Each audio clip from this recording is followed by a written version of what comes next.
Hello fellow Star Wars fans, and welcome to Star Wars Weekly, your place for the latest in Star Wars from the comics, novels, TV series, and more. This week there's a lot to break down. Let's start with the breaking news we had about a Cassian Andor live-action TV series coming to the streaming platform of Disney+. That was out of nowhere. That's the last thing I think anybody thought of for even another series. I think it's a great idea for Disney to kind of dip their toes back into the original trilogy era of Star Wars. I mean, Stormtroopers, all those kind of things, Rebels, Empire. I think Disney's always going to have a focus on that kind of thing because that's what most people equate to Star Wars, right? So what I'm really excited about is Rogue One, and we'll get into this later on with the question of the week, is one of my favorite Star Wars movies of all time, and it's probably it is my favorite Star Wars film of the brand new Disney era.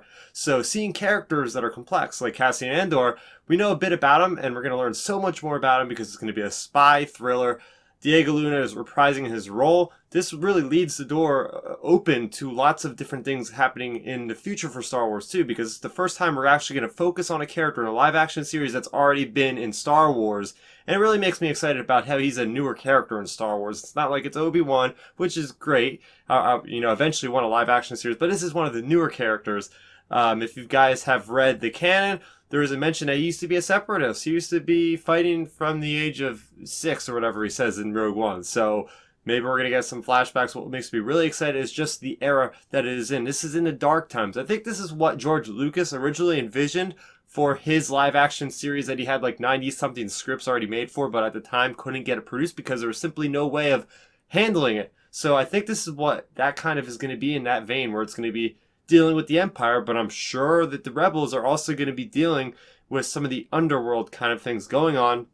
I think it's interesting to think about different various characters that could show up. I mean, instantly you think of, okay, Mon Mothma's going to be there, probably General Draven, maybe General Merrick, Bail Organa, of course, he's got to be in there. But how about characters like Enfys Nest? Now that would be very interesting. We know about her. How about we get Forrest Whitaker back as Saul Guerrero and really see how he transforms to where we see him on Jedha in Rogue One? And going into the underworld, I mean, maybe there's a chance that we'll see Kira, maybe even a young Han Solo. How far back are we going? Are we going to see Jabba the Hutt? There is just so much potential, and it just makes me incredibly excited to the point where I think I might be even more excited for this than I am for The Mandalorian at this point, because I just as much as I want Star Wars to move out of the original trilogy era, I think with a live action series, they can just do so much more. And that's why I like Rogue One, is because it just really dives into these crevices of the galaxy, which I never even knew existed. So I am so pumped for this. I think they're going to start shooting, they said, in 2019. So this might not be out for a long time, but there's plenty of other Star Wars TV series to keep us motivated. And speaking of TV, I want to talk about Star Wars Resistance. Another new episode came out this week. It was called Signal from Sector 6. This one had Poe Dameron reprising his role again by Oscar Isaac. They are in this pirate derelict kind of ship, and there's these quacky monkey lizards, and they attack, and then they find this prisoner. And that's as far as I want to talk about, because I do have my review on the channel right now, and you can always look forward to my reviews. Every single week I do a Star Wars Resistance review, so make sure you check those out. Moving over to comics, we had 2 Marvel comics that I want to talk about this week. The first one is still my favorite, and that is Darth Vader, and this is issue number 23. This is part 5 of Fortress Vader. We have 2 more issues left after this, guys. It's getting down to the wire. So this one is all about that continuation of the story between Darth Vader and Momin, who is the Sith Lord who basically has his soul imbued into this helmet. And whoever wears the helmet, their soul is taken over by Darth Momin. So it's pretty interesting. And Darth Momin, he is the one who's pretty much orchestrating the design of the castle on Mustafar for Vader. So throughout this issue, we see that the reason why they have to build this castle is it's sort of like a way to open up a gateway to another dimension in which Darth Vader is promised by Momin that he could resurrect in some way or another Padme. So that is why Vader continues to work with this character. And throughout this particular issue, we see that they go through many iterations of the castle. So we see Vader literally trying to pull apart this dimension, and we see him fail many times because the plans aren't correct. So they go through like 8 different revisions of this castle before they finally find out what it is. In the meantime, you have the indigenous people, the Mustafarians, who are actually feeling the trembles in the earth of the dark side energy that is coming up from Darth Vader using his powers of the Force, and they say enough is enough. And they keep attacking this base camp where the Imperials are holed in trying to build this castle. And towards the end of this issue, as they finally figure out what is going on, Vader gets sidetracked by this incursion of the Mustafarians. He leaves. And at the same time, the person, Darth Moment, is being possessed by this character, and they're going and turning on this portal and bringing back the physical body of Moment. So that's where this issue leaves off. Vader is fighting the Mustafarians, and there's some serious crap that is going to go down in the penultimate issue, number 24, coming out later this month. So touching on things I really liked is just seeing the different versions of Vader's castle. I'm very interested to see if these are actually concept art from the actual, art of Rogue One. I'm going to have to check that out because I'm pretty sure the first iteration they ever showed was some concept art somebody had mentioned on the internet.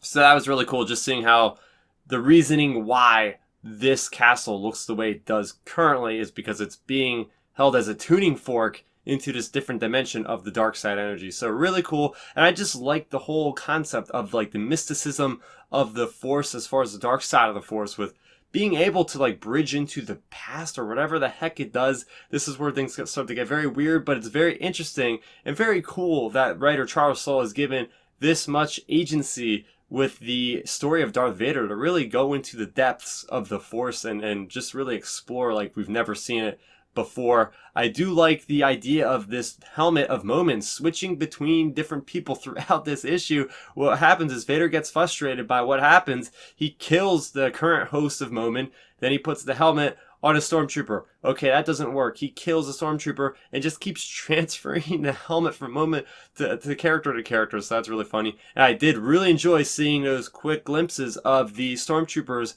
on Mustafar, guarding against the lava fleas, guarding against the Mustafarians' incursions that are constantly happening because they are sensing this dark side energy and are trying to get through, and it's to no avail because, the Imperials have so much kind of funds and resources that it's pretty much never gonna go well with the Mustafarians. So that was Darth Vader, issue number 23. Each issue is just always damn great, and I can't wait to read the next 2 issues. And next up we have Doctor Aphra. This is issue number 26. It starts a brand new arc called The Worst Among Equals Part 1. We have Doctor Aphra, we have 000. They are connected in an unorthodox kind of way because if they get 20 meters away from each other, a bomb will explode, thanks to Doctor Evazan, who thought it'd be a really interesting science experiment to see what would happen if you put mortal enemies together and have them try to work their way out of a situation. That's what happens here. So we have Doctor Evazan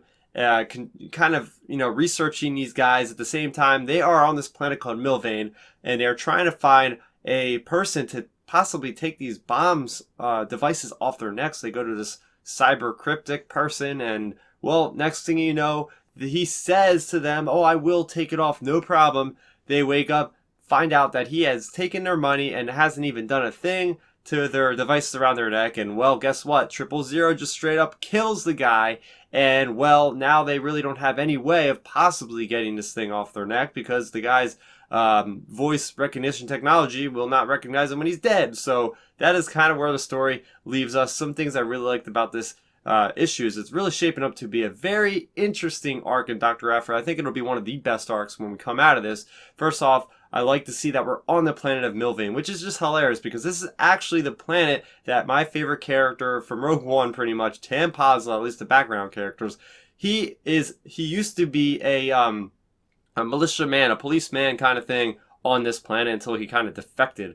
Well, this planet just happens to be one of the most law-bringing countries or planets in the galaxy because they're all about loyalty and zero tolerance for criminals. So it's funny because you have Dr. Aphra and 000 on this planet that is the worst place for them to be. And I really do like the design. A lot of neon, a lot of speeders flying by, pretty cool stuff there. I like how Tam Posla was teased in this issue that he is not technically dead. Well, he pretty much is dead, but that Force organic weird gas thing has apparently found its way to his floating dead body in space, and it looks like, well, he's going to be alive in some fashion or another. So I'm super happy about that, because it seems like this is the character that just will not die, sort of like Deadpool.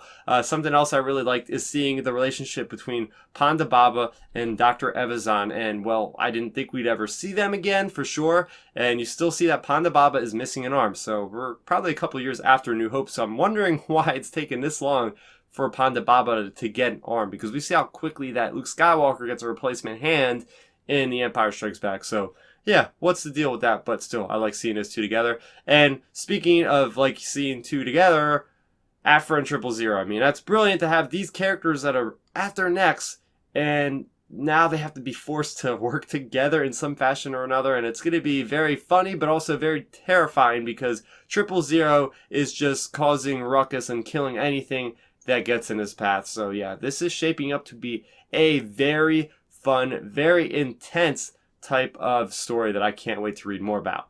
And going on to my question of the week, this comes from my very loyal subscriber, Cam Carroll. This guy comments and gets involved with the conversations. Be more like that guy, because he is awesome. He writes in hashtag Star Wars Weekly, what do you think Luke's role will be in episode 9? Just a Force Ghost like Obi-Wan in 5 and 6, or a more involved Force Ghost in some way? Also, just curious what your personal ranking of the movies, if you had to choose. Love the videos, as always. So, yeah, Luke Skywalker in episode 9. I think he's going to be the strongest Force Ghost we have ever seen. So we have seen Yoda and able to call lightning down. And, well, what is Luke going to be able to do? Well, Luke has been traveling the galaxy. If you guys have read any of the canon material in between Return of the Jedi to The Force Awakens, it is known that he's been going around all over the galaxy, discovering different artifacts, going all over the place. So obtaining all this kind of knowledge, I think, is just going to really show us his power. I mean, look at what he did in The Last Jedi. I mean, he pretty much just teleported himself through an ethereal plane through the other side of the galaxy. I mean, we've never even seen that before in Star Wars. So if he can do that, I think he could somehow physically maybe manifest himself through the living force to come back to life maybe. I think he might actually resurrect himself somehow, kind of like maybe Gandalf the White in the Lord of the Rings trilogy. So that's kind of what I'm thinking. I'm definitely thinking he's not going to be like Obi-Wan and just sitting on a log. But I think he could be in that realm of power where Yoda was, calling down physical manifestations of the Force to, affect the living world. So, yeah, it's going to be really good, and I really hope we see a lot of Luke Skywalker in general in Episode 9. Okay, so you want to know my personal ranking of Star Wars? Well, this is changing all the time. So, as of this minute, I'm going to go from the bottom, from my least favorite to my favorite Star Wars films at the moment. So it's got to be The Phantom Menace, Attack of the Clones, The Last Jedi, Revenge of the Sith, Solo, A New Hope, The Force Awakens, Return of the Jedi, Rogue One, and The Empire Strikes Back. So yeah, I know I have a bit of an unorthodox kind of list there. I have some of the newer movies higher than A New Hope, but that's just my level of enjoyment. Like, I'd rather watch The Force Awakens than A New Hope a lot of the times because it's more faster paced, and I just really like the different direction of Rogue One and The Empire Strikes Back. And yeah, it's just up there. Like, The Empire Strikes Back and Return of the Jedi.